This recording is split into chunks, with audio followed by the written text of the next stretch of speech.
In the unforgiving wilds of the Yukon, Parker Schnabel was chasing one goal: turning dirt into gold. After years of back-breaking work, his team stood on the edge of a historic milestone: nearly $30 million in gold recovered. But just when success was within reach, everything started to fall apart. Crew members walked away, tensions flared, and Parker's dream faced its greatest test yet. Why did they quit right before striking it rich? Stay tuned as we uncover the truth behind one of the most dramatic moments in Gold Rush history. Before we dive in, make sure to hit that subscribe button and turn on notifications. You won't want to miss what happens next. The days dragged on endlessly, longer than most men could stand. Mornings were bitter cold, where breath froze into beards, and nights echoed with the wind clawing at the camp's canvas walls. The real weight, though, didn't come from the Yukon. It came from Parker Schnabel. He pushed them harder than ever, demanding another yard, another bucket, another ounce. For a while, the crew followed, but cracks always start in silence. Grumbled complaints over burnt coffee, curses when bolts stripped, and weary eyes that no longer met Parker's. By midweek, the pressure snapped. One breakdown too many sent sparks flying, literally, an excavator shrieking to a stop as men shouted over the grinding of steel. Parker's orders vanished in the chaos. "Enough!" someone yelled. "We're killing ourselves for what? Another damn dream?" Helmets slammed into the frozen dirt, plastic echoing across the claim. One by one, the crew stormed off, boots crunching through gravel until headlights cut through the night. Half the team disappeared into the darkness, engines roaring away, leaving behind a silence so heavy it felt cursed. Parker stood alone, his machines cooling like corpses, the wide, empty ground stretching before him. But the Yukon waits for no one. By morning, Parker pulled together the few who hadn't left. Their faces were pale, hollow from exhaustion, but they stayed. Around the fire, they spat out the names of those who'd quit, anger burning in their voices. But the silence that followed said everything. They all knew what it meant. The work had doubled, and the odds had turned. Whispers crept through camp. Some said Parker had gone too far, blinded by greed. Others whispered something darker, that Parker wasn't chasing ounces, he was chasing a legend, an old rumor of a hidden pocket of gold so massive it cursed anyone who hunted it. Nearby, rival miners circled like wolves, waiting to pounce on what looked like abandoned ground. The Yukon doesn't forgive weakness. If Parker stumbled now, the vultures would strip his cut clean before the week ended. So, with ice in his veins and fire in his chest, he gambled it all on one bold move. He picked a cut everyone had written off as worthless, a section on old maps labeled "played out," a dead claim long forgotten. Everyone said it was madness. Parker thought otherwise. They called it the hollow cut, an old scar in the earth, torn open by miners long gone. Every record said it was empty, but Parker saw something others missed. The strange way the ground shifted underfoot, the dark streaks of black sand through the gravel, the faint shimmer in pan tests others dismissed as mica. It wasn't proof, but in Parker's gut, it was a sign. The ground felt wrong. The mud gripped boots like tar. Rocks seemed heavier than they should. Something was buried deep, something that didn't want to be found. The men who remained looked at him with hollow eyes, whispering about Yukon curses, wasted fuel, and certain failure. Still, Parker didn't flinch. He raised his hand, pointing at the gaping moor of the hollow cut. "Run it," he said, voice low but unshakable. "Trust the ground." Engines roared to life, swallowing their doubts as steel tore into earth. The camp held its breath, waiting for the cut to speak. Hours crawled, diesel smoke thickened, exhaustion pressed on every shoulder. Machines groaned under the load, sluices clogging with black sand until the pumps choked and sputtered. Then came the order no one wanted to hear. Shut down. Silence fell, broken only by the hiss of cooling engines and the slap of rain against steel. Parker stalked forward, boots sinking in the muck, and peeled back the mats himself. What lay beneath froze every breath against the black slurry. Bright streaks shone like fire. Not flakes, not dust, nuggets thick and fat, tumbling free as the mats rolled back. The crew stood still, eyes wide, until one man finally reached down and hefted a piece the size of a thumb. It was real, heavier than any of them expected, and then another and another. The pit that generations had written off as dead was bleeding gold like a fresh wound. Above them, the Yukon storm roared, lightning ripped the sky open, thunder shaking the ground under their boots, as though the earth itself resisted giving up its treasure. Rain sheeted across the claim, turning the gravel dark, while sluice water ran yellow with promise. In the chaos, Parker didn't shout. He didn't grin. He bent low, scooping a handful of nuggets into his palm, the metal cold against his skin, and whispered so low only the storm heard him, "This isn't chance. This is history." Waking word spread faster than any truck on the highway. Within days, whispers of Parker's unbelievable strike were drifting through bars along the Klondike, carried by truckers, rival miners, and restless camp hands who couldn't keep quiet. A dead cut, suddenly alive. A kid pulling gold from ground old-timers swore was empty. It was the kind of tale the Yukon lived for, and the kind that drew men like moths to flame. Then, as if the wind itself had blown them back, the deserters began to return. Trucks rolled into camp one after another, headlights cutting through the fog, doors opening on men who only days before had cursed Parker's name. They came quiet, eyes lowered, boots heavy with mud. Some stumbled over apologies, words spilling out like they could buy forgiveness. Others came proud, defiant, claiming they'd only left to cool off, insisting they'd never really abandoned him. Parker listened, stone-faced, his jaw tight beneath the weight of it all. For a while he said nothing. Then, finally, he shook his head. Not everyone would come back. Not this time. The strike was too big, the gamble too great to let every man who'd walked away share in it. Some he kept, those whose loyalty showed in their silence. The rest he turned away, his wordless refusal colder than the Yukon wind. The reactions split sharp as a shovel's edge. A few took it quietly, climbed back into their trucks, and vanished into the dark, shame chasing them like exhaust. Others begged, voices breaking, fists clenching with desperate regret. And some, too proud to kneel, spat in the dirt, muttered curses, and stalked off into the trees, vowing revenge.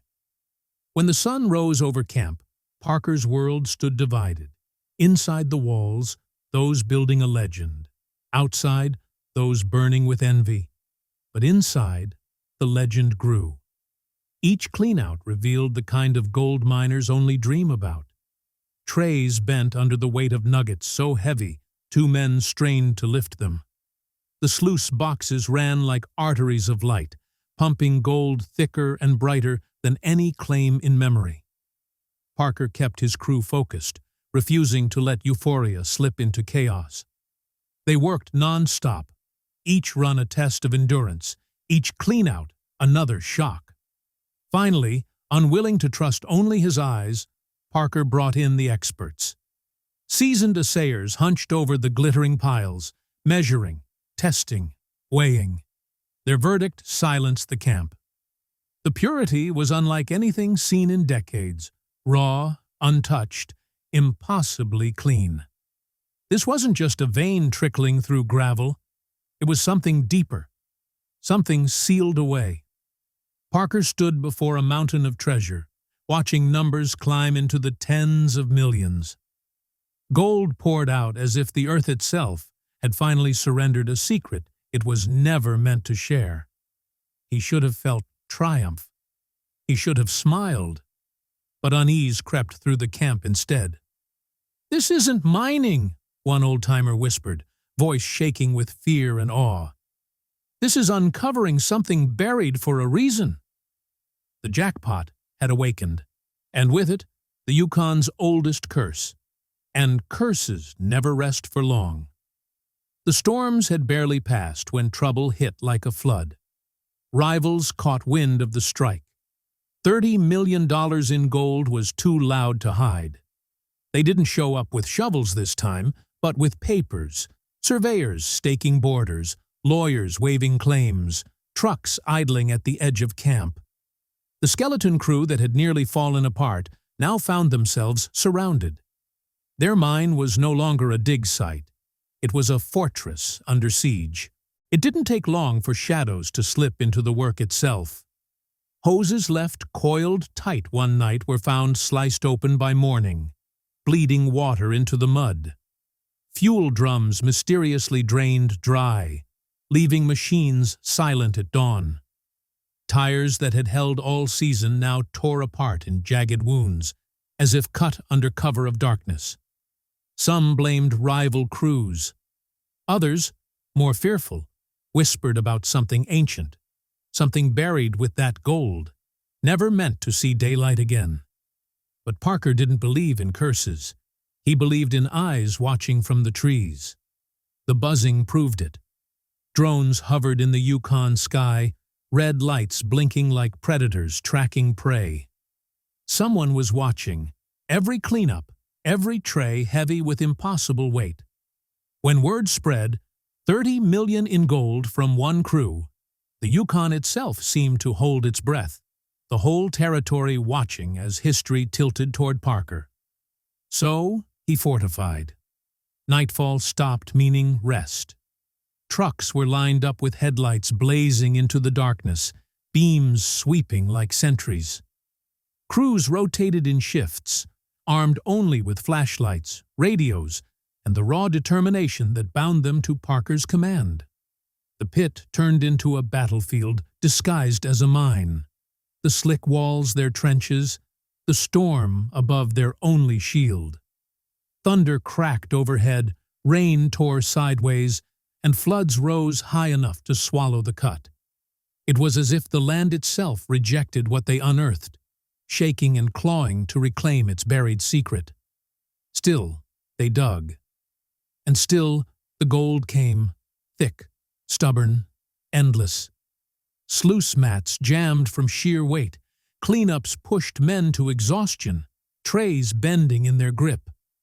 The numbers once whispered turned undeniable. Millions more every day.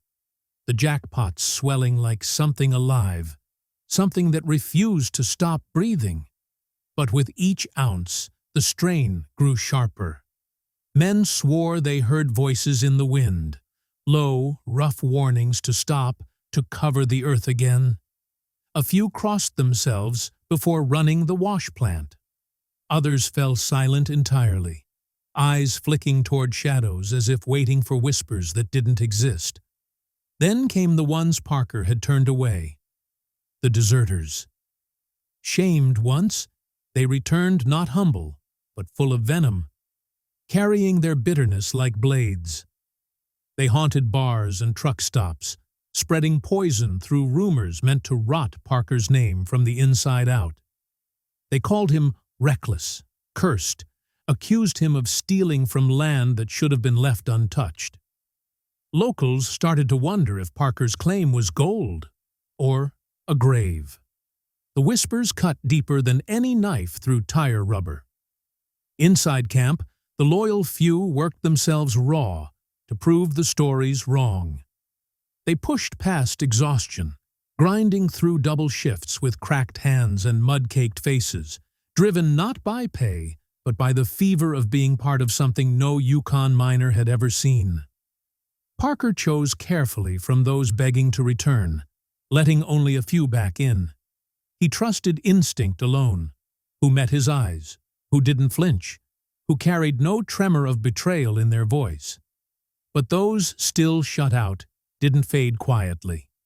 They came back, drunk, furious, fists swinging, shouting into the storm. Fights erupted in the mud, Yukon justice meted out with boots and bare knuckles until headlights cut through the chaos.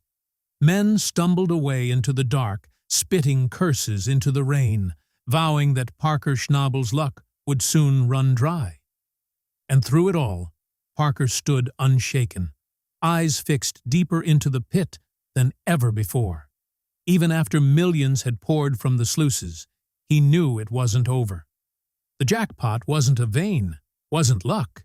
It was a vault, and vaults never surrender half their treasure. Somewhere beneath the layers of muck and stone, Parker was certain the heart of it still waited. Denser, heavier, richer than anything they'd pulled yet. That belief carried him into the night. Lanterns hissed against the Yukon dark, their flames throwing restless shadows over a camp that had seen too much.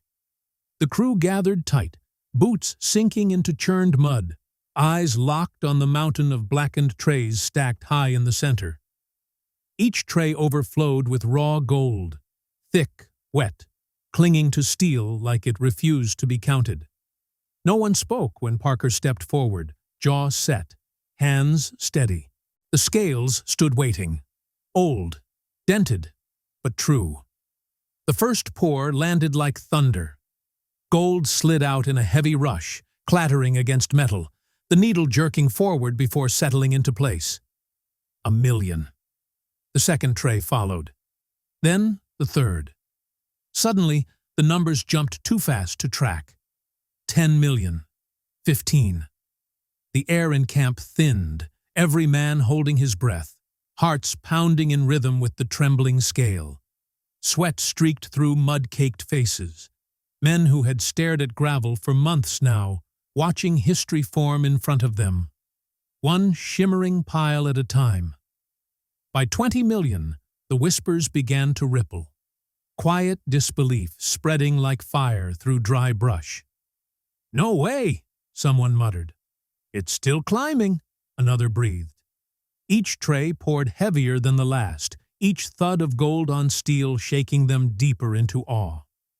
When the final tray was lifted, carried slow, reverent, like a crown, the men leaned forward as though gravity itself pulled them closer.